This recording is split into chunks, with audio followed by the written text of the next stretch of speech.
பிதாவே, கர்த்தருக்கு கிருபை தந்தப்பா. இந்த ஓய்வு நாளின் காலை விளைக்காய் கர்த்தர் நன்றியோடு ஸ்தோத்திரிக்கிறப்பா.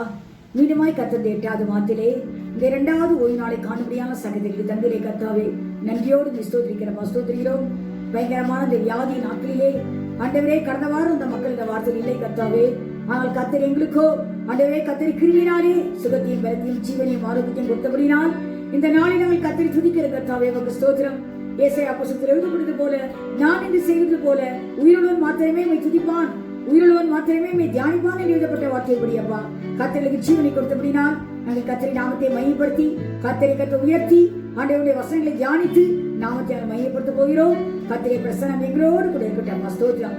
நாமத்தில் நாங்கள் எங்கு கூடினாலும் என் மத்தியில் இருக்கிற தேவன், நீர் எங்கள் மத்தியில் இருக்கிறீர், நீர் பிரசன்னா இருக்கிற அப்படின்னாலும் ஸ்தோத்திரிக்கிறப்பா. ஸ்தோத்திரம். உங்களுடைய ஆசீர்வாதம் கேட்கிற ஒவ்வொரு பிள்ளைகளுக்கும் உண்டாயிருக்க முடியாது. துவக்க நேரம் முதல் முடிவு நேரம் மற்றும் கர்த்தர் ஆவியோர் ஆளுகை செய்ய நாங்கள் அழைக்கிறோம். நீங்கள் மட்டும் தங்கிடும் ஆண்டவர் நீர் நாமத்தை மையப்படுத்தப்பா. ஸ்தோத்திரம். எங்களை மறைத்துக் கொள்ளும், நீர் வெளிப்படும். ஆண்டவரை நன்றியோடு ஸ்தோத்திரிக்கிறோம். கர்த்தர் மட்டுமே துதிகரமே செலுத்துகிறேன். இயேசு கிறிஸ்துவின் மூலமாய் ஜெபிக்கிறேன் நல்ல பிதாவே. ஆமென். நம்ம பாட்டு புக்கில் உள்ள 283வது பாட்டு, கர்த்தருக்கு நாம் புது பாட்டு, கர்த்தரை ஸ்தோத்திரித்து பாடுவோம்.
துதியுடன் கேளிடுவோம். ஆவிக்குள்ளாய் பாடி மகிழ்வோம். இயேசுவை கொண்டாடிடுவோம். இந்த இயேசுவை மாறும் இணைந்தே இது நம் இறுதி ஜெபமே. நம் இயேசுவின் பொன்முகத்தினம் காண்போம். நடுவாரை வந்திறங்குவார். இந்த இயேசுவை மாறும் இணைந்தே இது நம் இறுதி ஜெபமே. நம் இயேசுவின் பொன்முகத்தினம் காண்போம். நடுவாரை வந்திறங்குவார். அல்லேலூயா, அல்லேலூயா, அல்லேலூயா, அல்லேலூயா, அல்லேலூயா, அல்லேலூயா, அல்லேலூயா, அல்லேலூயா, அல்லேலூயா, அல்லேலூயா, அல்லேலூயா. கர்த்தருக்கு நாம் துதி பாடு, துதியுடன் கேளிடுவோம். ஆவிக்குள்ளாய் பாடி மகிழ்வோம். இயேசுவை கொண்டாடிடுவோம். நாம் எல்லோரும் ஒன்று கூடி இயேசுவை கொண்டாடிடுவோம். நாம் எல்லோரும் ஒன்று கூடி இயேசுவை கொண்டாடிடுவோம். ஸ்தோத்திரம், ஸ்தோத்திரம், கர்த்தருக்கென்றும் ஸ்தோத்திரம். ஸ்தோத்திரம், ஸ்தோத்திரம், கர்த்தருக்கென்றும் ஸ்தோத்திரம். அல்லேலூயா, அல்லேலூயா, அல்லேலூயா, அல்லேலூயா, அல்லேலூயா, அல்லேலூயா, அல்லேலூயா, அல்லேலூயா, அல்லேலூயா, அல்லேலூயா, அல்லேலூயா. கர்த்தருக்கு நாம் துதி பாடு, துதியுடன் கேளிடுவோம். ஆவிக்குள்ளாய் பாடி மகிழ்வோம். இயேசுவை கொண்டாடிடுவோம். கர்த்தருக்கு நாம் துதி பாடு, துதியுடன் கேளிடுவோம். ஆவிக்குள்ளாய் பாடி மகிழ்வோம். இயேசுவை கொண்டாடிடுவோம்.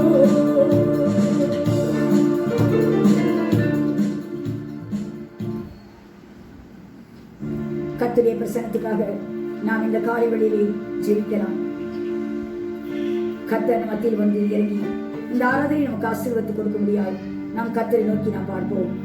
வேலைக்காருடைய கண்கள் எஜமானுடைய கருத்தை நோக்கி இருக்கிறது போல, வேலைக்காரியினுடைய கண்கள் எஜமாட்டி கரங்களை நோக்கி இருக்கிறது போல, எங்களுடைய கரங்கள் எங்களுடைய கண்கள் கர்த்தரை நோக்கி இருக்குது என்று சொல்லி தாவீது சொன்னது போல, இந்த காலை வேளையிலே, இந்த புதிய ஓய்வு நாளின் காலை வேளையில் கர்த்தரை நாம் நோக்கி பார்க்கலாம்.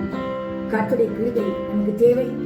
கர்த்தருடைய கருத்திலிருந்து நமக்கு ஒத்தாசை வர வேண்டும். கர்த்தர் நமக்கு ஒத்தாசை அனுப்பி இந்த ஆராதனை நமக்கு ஆசீர்வாதத்தை கொடுக்க முடியாது. நாம் கர்த்தரை நோக்கி பார்ப்போம். பரிசுத்த பிதாவே, நன்றியோடு நம்மை ஸ்தோத்திரிக்கிற கர்த்தாவே, நமக்கு ஸ்தோத்திரிக்கிறோம். தீவியங்கள் மத்தியில் அசைவாடி கொண்டிருக்கிறபடினால் கர்த்தரை ஸ்தோத்திரிக்கிறேன். கர்த்தர் பரலோகத்திலிருந்து இறங்கி தூதனுடைய கர்த்தாவை ஸ்தோத்திரிக்கிறோம்.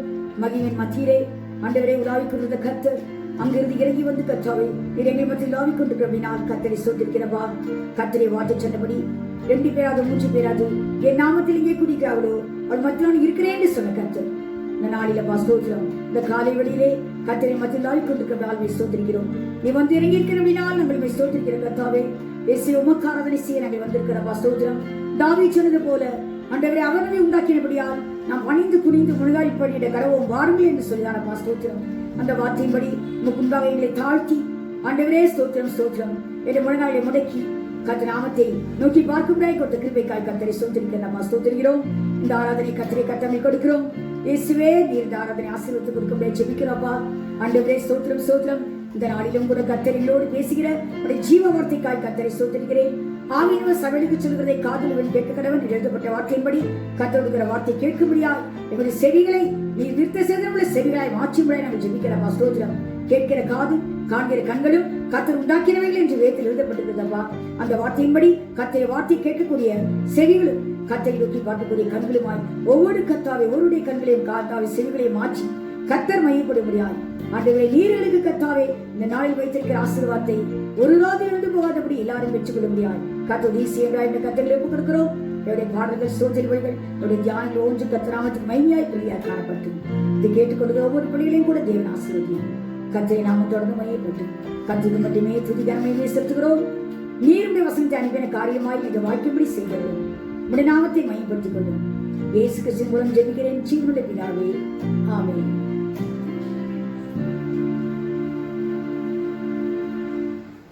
கர்த்தருடைய பரிசுத்த நாமத்துக்கு ஸ்தோத்திரம்.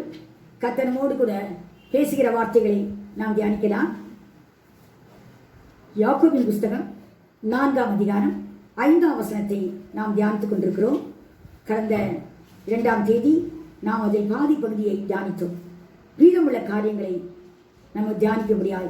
கர்த்தர் ஆவியானவர் நமக்கு உதவி செய்ய முடியாது. நாம் கர்த்தருடைய கிருபைக்குள் நம்மளை மறைத்துக் கொள்வோம். கர்த்தருடைய பரிசுத்த நாமத்துக்கு ஸ்தோத்திரம். வாசிக்கலாம். யாக்கோபின் புஸ்தகம் 4ஆம் அதிகாரம் 5ஆம் வசனம். நம்மில் வாசமாயிருக்கிற ஆவியானவர் நம்மிடத்தில் வைராக்கிய வாஞ்சியாய் இருக்கிறார் என்று வேத வாக்கியம் வீணாய் சொல்லுகிறது என்று நினைக்கிறீர்களா? நம்மிடத்தில் நம்மில் வாசமாயிருக்கிற ஆவியானவர். ஆவியானவர் எங்கு வாசம் பண்ணி கொண்டிருக்கிறார்? நம்மில் வாசம் பண்ணி கொண்டிருக்கிறார். அந்த ஆவியானவர் நம்மிடத்தில் வைராக்கிய வாஞ்சியாய் இருக்கிறாராம். அப்படியாகத்தான் வேத வாக்கியம் சொல்லுகிறது. இது வீண் என்று நீங்கள் நினைக்கிறீர்களா என்று ஆவியானவர் கேட்கிறார். கர்த்தருடைய பரிசுத்த நாமத்துக்கு ஸ்தோத்திரம். நம்மில் வாசமா இருக்கிற ஆவியானவர் ஒரு ஆள் தத்துவம் உள்ளவர். பரிசுத்தாவி வந்தது போனது என்று அல்ல. அவர் ஆவியானவர் சத்தியத்தில் நடத்துகிறவர், நம்மோடு கூட இருக்கிறவர். அவர் தேற்றவாளன். அவர் ஒரு ஆள் தத்துவம் உள்ள ஒரு தேவன். ஆகவே நாம் இங்கே பார்க்கிறோம், அந்த ஆவியானவர் நம்மில் வாசம் பண்ணி கொண்டிருக்கிறார். நம்மிடத்தில் அவர் எப்படி இருக்கிறார்? வைராக்கிய வாஞ்சியா இருக்கிறார். நம்மை குறித்த ஒரு வைராக்கியம் அவருக்கு உண்டு. நாம் அவருடைய காலத்தில் வாஞ்சியா இருக்க வேண்டும் என்ற ஒரு வைராக்கியத்தை அவர் உடையவராக இருக்கிறார். நம்மில் வாசம் பண்ணி கொண்டிருக்கிற ஆவியானவர். பழைய ஏற்பாடு நாட்களில் நாம் பார்க்கிறோம், தேவன் இருந்தார். அந்த நாட்களில் தேவன் தான் கிரியை செய்து கொண்டிருந்தார். புதிய ஏற்பாடு நாட்களில் இயேசு கிறிஸ்து கிரியை செய்து கொண்டிருக்கிறார். இயேசு கிறிஸ்து அவர் அனுப்பின நோக்கத்தை நிறைவேற்றி, பிதா தன்னை அனுப்பின நோக்கத்தை நிறைவேற்றி முடித்த பின்பு அவர் யோவான் சுவிசேஷம் 17ஆம் அதிகாரம் 3ஆம் வசனத்தில் சொல்கிறார், நீ நியமித்த காரியத்தை நான் செய்து முடித்தேன் என்று சொல்கிறார். தேவன் அவருக்கு நியமித்த காரியத்தை இந்த உலகத்தில் செய்து முடித்துவிட்டு அவர் பிதாவிடத்தில் போய் சேர்ந்து விட்டார். அவர் பிதாவின் வலது பார்த்து உட்கார்ந்து இருக்கிறார். அங்கிருந்து இன்றைக்கும் கூட நமக்காக வேண்டுதல் செய்கிறார், நமக்காக பரிந்து பேசிக் கொண்டிருக்கிறார். கர்த்தருடைய பரிசுத்த நாமத்துக்கு ஸ்தோத்திரம். ஆனால் இயேசு கிறிஸ்து சென்று போன பின்பு நாம் இப்பொழுது இருக்கிற காலங்கள் கிருபையின் நாட்கள் அல்லது ஆவியானவரின் காலங்கள், ஆவியானவரின் காலங்கள் அல்லாவிட்டால் கிருபையின் காலங்கள் என்று சொல்லலாம். ஆகவே இந்த நாட்களில் நம்மோடு கூட இருக்கிறவர் ஆவியானவர் தான். நம்மோடு கூட இருந்து நம்மை நடத்தி செல்கிறவர். ஆகவே தான் இயேசு கிறிஸ்து மரித்து பரலோகத்துக்கு போவதுக்கு பின்பு பரலோகத்துக்கு போவதற்கு முன்பாக அவர் சொன்ன ஒரு வார்த்தை, யோவான் சுவிசேஷம் 14ஆம் அதிகாரம் 16 18 வசனங்களை நாம் பார்ப்போமானால் அவர் சொல்றாரு, நான் பிதாவை வேண்டிக் கொள்வேன், அப்பொழுது அவர் இன்றைக்கும் உங்களுடனே கூட இருக்கும்படியான ஒரு தேற்றவாளனை உங்களுக்கு அனுப்புவார். அந்த உலகம் அந்த சக்தி ஆவியானவரை காணாமலும் அறியாமலும் இருக்கிறபடினால் அவரை பெற்றுக்கொள்ள மாட்டாது. ஆனால் நீங்கள் அவரை இருந்திருக்கிறபடினால் அவர் உங்களுக்குள்ளே வாசம் பண்ணி உங்களுக்குள் இருப்பதால் நீங்கள் அவரை அறிவீர்கள் என்று இயேசு கிறிஸ்து சொன்னார். ஆனால் உலகத்துக்கு அது தெரியாது. ஆனால் கர்த்தர் அந்த ஆவியானவரை நமக்கு தேற்றவாளனாக அனுப்பி தருகிறார். அவர் பரலோகத்துக்கு போகிறது நமக்கு நன்மையாயிருக்கும். இதைத்தான் யோவான் சுவிசேஷம் 16ஆம் அதிகாரம் அந்த வசனத்தில் 7ஆம் வசனத்திலும் கர்த்தர் சொல்கிறார், நான் போகிறது உங்களுக்கு பிரயோஜனமாயிருக்கும், நான் போவேனே ஆனால் அந்த தேற்றவாளனை கொடுத்து அனுப்புவேன். அவர் வந்து உங்களுக்கு பாவத்தை குறித்து, நீதியை குறித்து, நியாய தீர்ப்பை குறித்து கண்டித்து உணர்த்துவார் என்று கர்த்தர் சொல்கிறார்.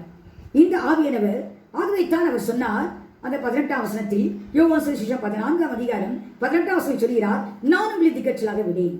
அப்படினால் இன்று ஆவியானவரை நமக்கு துணையாக கொடுத்து விட்டு போயிருக்கிறார். நமக்கு தேற்றவாளனாய் கொடுத்து விட்டு போயிருக்கிறார். நம்முடைய எல்லாவித நிலைமைகளிலும் ஆவியானவர் ஒத்தாசையா இருக்கிறார். கடந்த 2ஆம் தேதி நாம் பார்த்தோம், ஆவியானவர் எந்தெந்த காரியங்களில் நமக்கு உதவி செய்கிறார் என்று சொல்லி நாம் பார்த்தோம். கர்த்தருடைய பரிசுத்த நாமத்துக்கு ஸ்தோத்திரம்.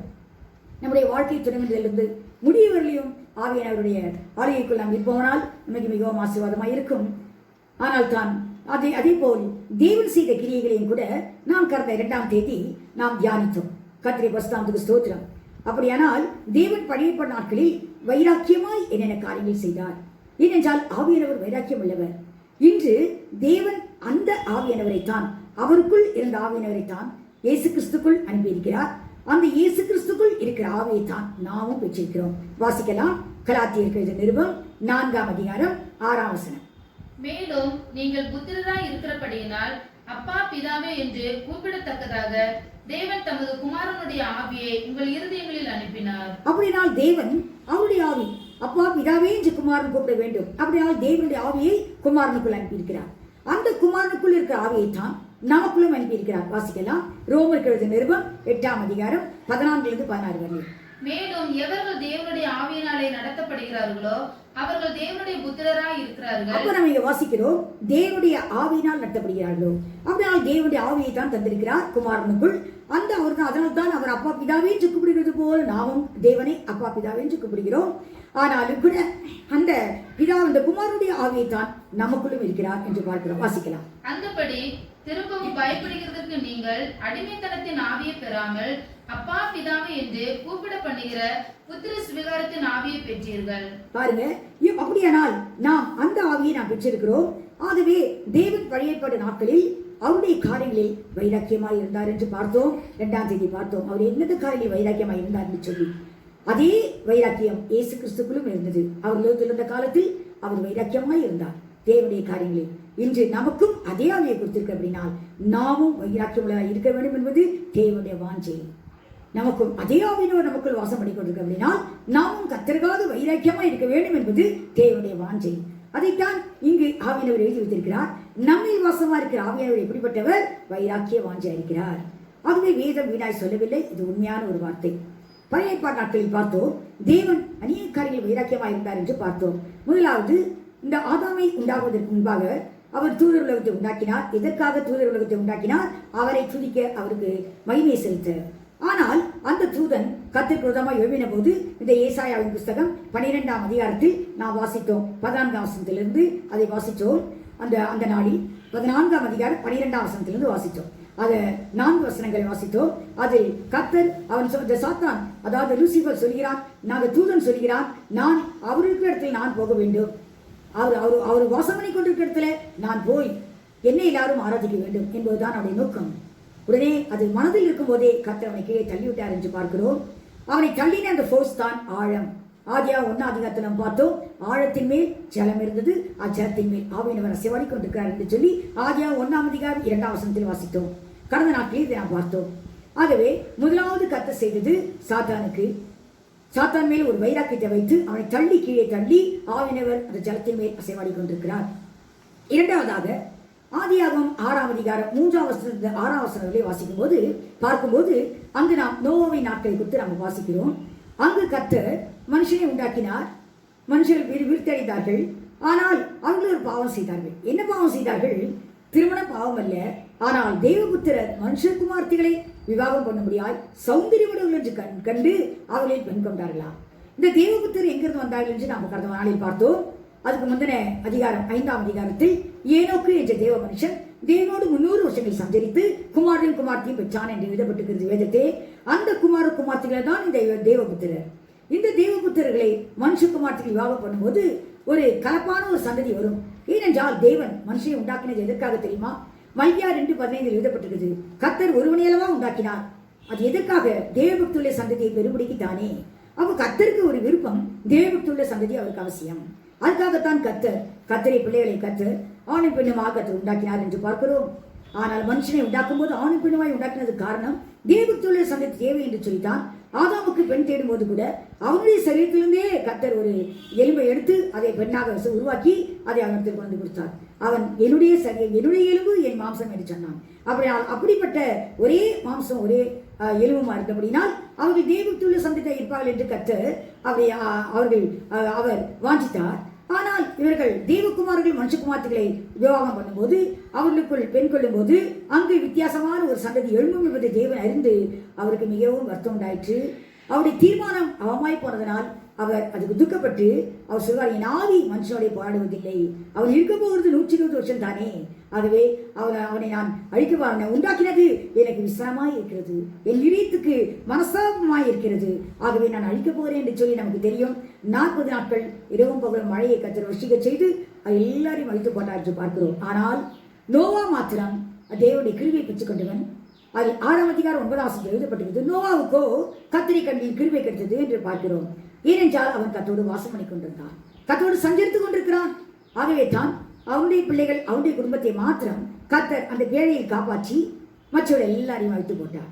அதனால் எல்லாருக்கும் கர்த்தர் டைம் கொடுத்தாரு. ஆனால் யாரும் வரல. 7 நாள் காத்திருந்தார். எல்லாம் முடிந்த பின்போம், ஆனால் ஒருவருமே இந்த பேழைக்குள் வரவில்லை. ஆனால் கர்த்தர் உண்டாக்கின சகல மிருகங்களும் பறவைகளும் ஊரும் பிராணிகளும் எல்லாம் ஜோடு ஜோடாக வந்தது. ஆனால் மனுஷன் மாத்திரம், அந்த நோவாவின் குடும்பத்தை தவிர ஒருவரும் வரவில்லை. ஆகவே இந்த 8 பேர் மாத்திரம் ஜலத்தினாலே காக்கப்பட்டார்கள் என்று சொல்லி புதிய ஏற்பாட்டில் ஞானஸ்நானத்தை குறித்து எழுதப்படுகிற இடத்துல கூட ஆவியானவர் தெளிவாக எழுதி வைத்திருக்கிறார். கர்த்தரை பரிசுத்தத்துக்கு ஸ்தோத்திரம். அங்கும் தேவன் அசுத்தமான சந்ததி வரும் என்று அவர் எண்ணி அவர் வைராக்கியம் கொண்டார் என்று நாம் பார்க்கிறோம். 3ஆவதாக கர்த்தர் வைராக்கியம் பாட்டின இடம் எசேக்கியா ராஜா. அந்த எசேக்கியா ராஜா பார்க்கும்போது அவன் 146ஆம் சங்கீதத்துல 5ஆம் வசனத்தில் எழுதப்படுவது போல அவன் யாக்கோபின் தேவனை தன் துணியாக கொண்டிருந்து தன் தேவனாகிய கர்த்தர் மேல் நம்பிக்கையை வைக்கிறவன் பாக்கியவான் என்று எழுதப்பட்டது வார்த்தையின்படி எசேக்கியா கர்த்தரை மாத்திரம் நம்பி இருந்தான். அவனை குறித்து எழுதப்பட்ட இடத்திலே அவனுக்கு முன்னும் அதை போல் நம்பிக்கை உள்ளவர் அல்ல, அதுக்கு பின்னும் அப்படிப்பட்டவள் இல்லையா, அப்படிப்பட்ட ஒரு நம்பிக்கை கர்த்தர் மேல் வைத்திருந்தானா. ஆகவே கர்த்தர் அவனோடு கூட இருந்தார். அவன் போகிற இடமெல்லாம் அவனுக்கு வாழ்த்தது என்று எழுதப்பட்டிருக்கிறது 2 ராஜாக்கள் 18ஆம் அதிகாரத்தில். ஆனால் அந்த எசேக்கியாவுக்கு விரோதமாய் ஒரு சத்துரு எழுப்பினான். அசீரியா ராஜாவாகிய சனகரிப் வந்து அவனை நிந்தித்து அவரை அவமானப்படுத்தி கர்த்தர் தான் என்னை அனுப்பினார், எருசலேமை அழிக்க முடியாது என்று சொல்லி பொய் வார்த்தைகளை சொல்லி அவன் எதிரியாக வரும்போது கர்த்தர் அந்த இடத்துல வைராக்கியம் காட்டுகிறார். தம்முடைய பிள்ளைகள், அது 2வது வந்து அவருடைய சந்ததி, அவர் நினைத்த சந்ததி அது கிடைக்காமல் போகும்போது கர்த்தருக்கு வைராக்கியம் வந்தது. ஆகவே கர்த்தர் அழித்து போட்டார் நோவா காலத்திலே. 3வது பார்க்கிறோம், கர்த்தருடைய பிள்ளை எசேக்கியா அவனுக்கு விரோதமாய் சத்துரு எழும்பும் போது கர்த்தருடைய பிள்ளைகளுக்கு சப்போர்ட்டா இருக்கிறாரு. கர்த்தர் எசேக்கியாவுக்கு பக்கபலமாய் இருந்து அவனை காப்பாற்றினார். கர்த்தர் சொல்கிறாரு, அவன் வருகிறது, அவன் உண்மையாய் அவன் வர முடியாது, அவன் வந்த வழியே அவன் போய்விடுவான், அவன் எருசலேமின் மேல் அம்பு எய்வதில்லை, அவன் இதன் மேல் போருக்கு வருவதில்லை, நான் கர்த்தருடைய வைராக்கியம் அதை செய்கிறது. அதை குறித்து சொல்லும்போது 21ஆம் வசனத்திலிருந்து அந்த 29ஆம் வசனத்திலிருந்து 31ஆம் வசனம் வரையும் பார்க்கிறோம். 2 ராஜாக்கள் 19 வாசித்து பாருங்கள். 29லிருந்து 31 வரலையும் அதில் பார்க்கும்போது 2 அடையாளங்களை கர்த்தர் சொல்கிறார். ஒன்று, முதல் வருஷம் தப்பி பயிரானது விளையும், 2வது தானாய் விளையை சாப்பிடுவீர்கள், 3ஆம் வருஷம் நீங்கள் விதைத்து தோட்டங்களை நாட்டி நீங்கள் கனியை அறுத்து நீங்கள் புசிப்பீர்கள். இதுதான் உங்களுக்கு அடையாளம். அது மாத்திரமல்ல, யூதாவில் மீந்திருக்கிறவர்கள் கீழே வேர் பற்றி மேலே கனி கொடுப்பார்கள். அப்படியால் என்ன அர்த்தம்? அவன் எசேக்கியாவை ஒன்று செய்ய முடியாது, அவருடைய பிள்ளைகளை அவன் அழிக்க முடியாது. ஆகவே கர்த்தர் சொல்கிறார், இது கர்த்தருடைய வைராக்கியம் இதை செய்யும் என்று சொல்லி அவனை வந்த வழியே நான் அனுப்பி விடுவேன். அவனுடைய மூக்கிலே துரத்தையும் அவனுடைய வாயிலே நான் கடிவாளத்தையும் போட்டு அவன் வந்த வழியே அவனை திருப்பி அனுப்பிவிடுவேன் என்று சொல்லி கர்த்தர் சொல்கிறார். அவர் சப்போர்ட்டா இருக்கிறார். பாருங்க, கர்த்தரை வைராக்கியம் இதை செய்கிறது. கர்த்தரை பிள்ளைகளுக்கு விரோதமாய் சத்தம் எழும்பும்போது கர்த்தர் வைராக்கியம் கொள்கிற தேவனாக இருக்கிறார். வழிபாட்டு நாட்களில் ஒரே ஒரு தூதரை கர்த்தர் அனுப்பினார். அவன் 185,000 பேரை கொன்று போட்டான். அடுத்த நாள் ராஜா ஓடி போகிறான் தன்னை விக்கிர கோயிலுக்கு. அங்கு போய் இந்த விக்கிரத்தை வணங்கும் போது அவனுடைய பிள்ளைகளே அவனை கொன்று போட்டார்கள் என்று பார்க்கிறோம். அவனுடைய ஆயுசு நாட்டில் முடித்து போனது. அப்படியால் கர்த்தர் வைராக்கியம் உள்ள தேவன். கர்த்தருடைய வைராக்கியம் இந்த காரியெல்லாம் பழைய ஏற்பாட்டில் செய்தது என்பதை நாம் போன வாரம் அந்த 2ஆம் தேதி அதை நாம் வாசித்தோம். இன்னும் செய்ய வேண்டிய காரியங்களும் அங்கு இருக்கிறது. இன்னும் 3 காரியங்களை கர்த்தர் செய்ய வேண்டிய காரியங்கள் இருக்கிறது. ஏசாயாவின் புஸ்தகம் 9ஆம் அதிகாரம் 6-7 நம்ம பார்க்கும்போது அங்கு கர்த்தர் இயேசு கிறிஸ்து பிறப்பதற்கு முன்பாகவே 2000 வருஷத்துக்கு முன்பாக எழுதப்பட்ட வார்த்தை ஏசாயா தீர்க்கதரிசியின் மூலமாய் நமக்கு ஒரு பாலகன் பிறப்பார், நமக்கு ஒரு குமாரன் கொடுக்கப்பட்டார், கர்த்தத்துவம் ஒரு தோளின் மேல் இருக்கும் என்று சொன்னார். கர்த்தத்துவம் என்று சொல்வது government shall be upon his shoulders என்று எழுதப்பட்டிருக்கிறது. அவனால் கர்த்தர் ஆளுகை செய்கிறவர் என்று சொல்லி அவர் பிறப்பதற்கு முன்பாகவே அவரை குறித்து தீர்க்கதரிசனமாய் ஏசாயா சொல்கிறார். தீர்க்கதரிசியின் மூலமாய் சொல்லப்பட்ட வார்த்தை. இதை கர்த்தர் நேபுகாத்நேச்சாருடைய காலத்திலே தானியேலின் புஸ்தகத்தில் 2ஆம் அதிகாரத்தில் அதை குறித்து நேபுகாத்நேச்சார் ஒரு சொப்பனம் பார்த்து அதை அர்த்தத்தை கேட்கும்போது தானியேல் அதை விடுவிக்கிறார். அதில் தானியேலின் புஸ்தகம் 2ஆம் அதிகாரம் 44ஆம் வசனத்தில் அது எழுதப்பட்டிருக்கிறது. அந்த 7ஆம் வசனம் மாத்திரம் வாசிக்கலாம். ஏசாயாவின் புஸ்தகம் 9ஆம் அதிகாரம் 7ஆம் வசனம். 6ஆம் வசனம் தான் நான் சொன்னேன். அவருடைய வல்லமை குறித்து சொல்லப்படுகிறது. கர்த்தத்துவம் ஒரு தோளின் மேல் இருக்கும், அவர் நாமம் அதிசயமானவர், ஆலோசனை கர்த்தர், வல்லமுள்ள தேவன், நித்திய பிதா, சமாதான பிரபு எனப்படும் என்று சொல்லி எழுதப்பட்டிருக்கிறது. அடுத்த வசனத்தை நான் பார்க்கும்போது வாசிக்கலாம். ஏசாயா 9ஆம் அதிகாரம் 7ஆம் வசனம். தாவீதின் சிங்காசனத்தையும் அவருடைய ராஜ்யத்தையும் அவர் திடப்படுத்தி அதை இது முதல் கொண்டே என்றென்றைக்கும் நியாயத்தினாலும் நீதியினாலும் நிலைப்படுத்தும்படிக்கு அவருடைய கர்த்தத்துவத்தின் பெருக்கத்துக்கும் அதன் சமாதானத்துக்கும் முடிவில்லை.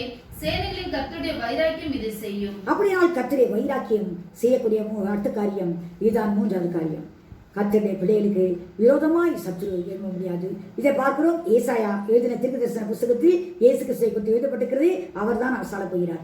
அவரை தவிர இப்பொழுது நாம் போய் கொண்டிருக்கிறதெல்லாம் அசைவுள்ள ராஜ்யங்கள். ஆனால் அசைவில்லாத ஒரு ராஜ்யம் வரப்போகிறது. அதை இயேசு கிறிஸ்து கர்த்தர் தான் ஆளுகை செய்ய போகிறார்.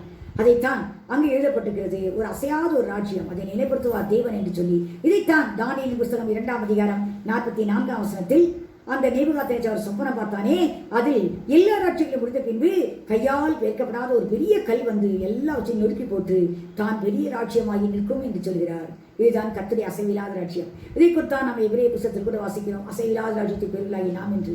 கர்த்தருடைய ராட்சியம் அசைவில்லாதது, அதன் முன்பு யாரும் ஆட்சி செய்ய முடியாது. இதை இயேசு கிறிஸ்து பெறுவதற்கு முன்பாகவே ஏசாயா தீர்க்கதரிசி கர்த்தத்துவம் அவர் தோளின் மேல் இருக்கும் என்று சொல்லி அவரை குறித்து தீர்க்கதரிசனத்தில் சொல்லி வைத்திருக்கிறார். இதைத்தான் மரியாள் தனிமையா இருக்கும்போது கூடி வருவதற்கு முன்பாக தூதன் பேசும்போது அவனுக்கு சொல்கிறார். வாசிக்கலாம். லூக்கா எழுதின சுவிசேஷம் 1ஆம் அதிகாரம் 32, 33 எழுதப்பட்டிருக்கிறது. அவர் பெரியவராய் இருப்பார், உன்னதமானவருடைய குமாரன் எனப்படுவார், கர்த்தராகிய தேவன் அவருடைய பிதாவாகிய தாவீதின் சிங்காசனத்தை அவருக்கு கொடுப்பார். அப்படியால் பிதா அவருக்கு தாவீதின் சிங்காசனத்தை கொடுப்பார். அவர் தான் ஆளுகை செய்ய போகிறார். அப்படியானால் கர்த்தர் ஆளுகைக்குரியவர் என்பதை அவர் பெறுவதற்கு முன்பாகவே கர்த்தரை வைராக்கியத்தோடு சொன்ன வார்த்தை இது இனிதான் நிறைவேறப் போகிறது. நாம் கடந்த 3 காரியங்களும் நிறைவேற்றப்பட்டது. இது நிறைவேற வேண்டிய ஒரு காரியம். அடுத்தது நாம் எசேக்கியேல் புத்தகத்தில் நாம் வாசிக்கிறோம். எசேக்கியேல் புத்தகம் 39ஆம் அதிகாரம் 23 26 வரை வாசிக்கும் போது அங்க தம்முடைய ஜனங்களாகி இஸ்ரேல் மக்களை குறித்து கர்த்தர் சொல்கிறார். கர்த்தர் அவர்களை எகிப்திலிருந்து அவர்களுக்கு எவ்வளோ அதிசயங்களை செய்து அற்புதங்களை செய்து அவர்களை வழிநடத்தி கொண்டு போய் 40 வருஷம் அக்னிஸ்தம மேகஸ்தமால் வழிநடத்தி கொண்டு போய் அவர் அங்கு சேர்க்கிறார். கானான் தேசத்தில் சேர்ந்தவுடனே அவர்கள் தம்முடைய இஷ்டப்படி நடந்து புறஜாதிகளுடைய மார்க்கத்தை பின்பற்றி அவர்கள் கர்த்தருக்கு பிரியமில்லாத காரியங்களை செய்து கர்த்தரை துக்கப்படுத்தினார்கள். இதை நாம் கடந்த வாரத்தில் பார்த்தோம். 106ஆம் சங்கீதத்தில் 38ஆம் வசனத்திலிருந்து 43ஆம் வசனம் வரலையும் இதை குறித்து நாம் பார்த்தோம் கடந்த முறை. பார்க்கும்போது அவர்கள் கர்த்தருக்கு பிரியமில்லாத காரியத்தை செய்தார்கள். ஆகவே கர்த்தர் அவளை சத்துருவின் கையில் ஒப்பு கொடுத்து விட்டார். அந்த சத்துருக்கள் அவளை பயங்கரமாய் வேதனைப்படுத்தி அதனால் அவர்கள் வேதனைப்பட்டு துக்கப்பட்டு கர்த்தருக்கு துரோகம் செய்தோமே என்று சொல்லி அவர்கள் உணரும் போது கர்த்தர் வந்து அவர்களுக்காக இயேசு கிறிஸ்து அவர்களை ரட்சிப்பார் என்று சொல்லி ஒரு தீர்க்கதரிசன வசனம் வாசிக்கலாம். எசேக்கியேலின் புத்தகம் 39ஆம் அதிகாரத்தில் 26ஆம் வசனம் வாசிக்கலாம். எசேக்கியேலின் புத்தகம் 39ஆம் அதிகாரம் 26ஆம் வசனத்தில் தான் இது எழுதப்பட்டிருக்கிறது. தேவனுடைய வைராக்கியம் இதை செய்ய போகிறது என்று சொல்லி இதை குறித்து தான் புதிய ஏற்பாடில் பவுல் அப்போஸ்தலன் எழுதும்போது ரோமருக்கு எழுதும் நிருபம் 11ஆம் அதிகாரம் 25, 26ஆம் வசனங்களில் எழுதி வைத்திருக்கிறார். ஒரு காலம் வரப்போகிறது, புறஜாதிகளுடைய நிறைவு. அது முடிந்தவுடனே அந்த இஸ்ரேல் மக்களுடைய கண்கள் திறக்கும், அவர்கள் ரட்சிக்கப்படுவார்கள். கர்த்தருடைய வைராக்கியத்தோடு இதை சொல்கிறார். கர்த்தர் அவருடைய பிள்ளைகளை ரட்சிக்காமல் விடமாட்டார். அவருடைய கண்களை திறந்து அதில் ஒரு கூட்டம் 1,44,000 பேர் கர்த்தர் ரட்சிப்பு நடத்தப் போகிறார் என்று சொல்லி வாசிக்கலாம்.